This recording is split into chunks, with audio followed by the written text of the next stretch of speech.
Ah, this brings back some serious memories. I remember when I was rebooting this phone in front of some classmates, and one of them remarked at just how beautiful that chime sounded.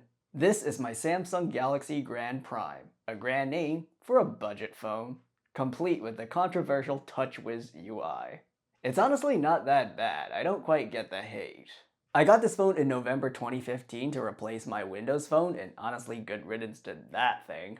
This was my first Android phone, an operating system that people actually used and actually had apps. It started off with Android KitKat and got an upgrade to Android Lollipop. I was in my final year of high school when I got this thing, and it served me for 3 years, linking my high school life with my first 3 years as a young adult outside of the education system.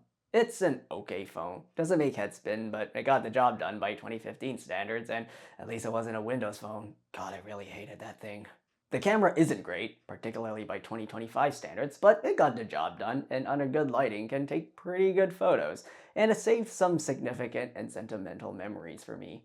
My last few months in high school, my first time living on my own, my first and second jobs, the phone mostly just worked, aside from the usual Samsung oddities of having two of every app. Chrome versus Samsung browser?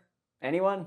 And while it's a budget Android phone that didn't get support for very long, it did get an update as late as 2018, if I recall. I had two primary issues with this thing: battery life and a weird glitch that prevented the phone from booting up.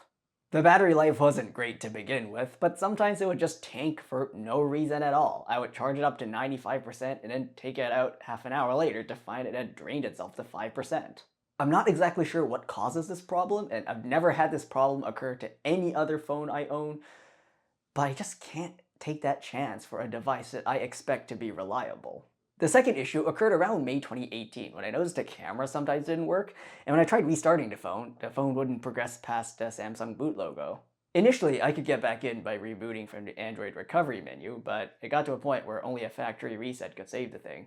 What exactly the issue was, I have no idea, but it prompted me to get this phone, which we won't talk about right now, but never seen this issue happen again. Not like I really need to care about it though, because Google Play Services support was killed off in 2024, 10 years after Android Lollipop was released. This phone felt slow and out of date long before then. It didn't even support emergency alerts.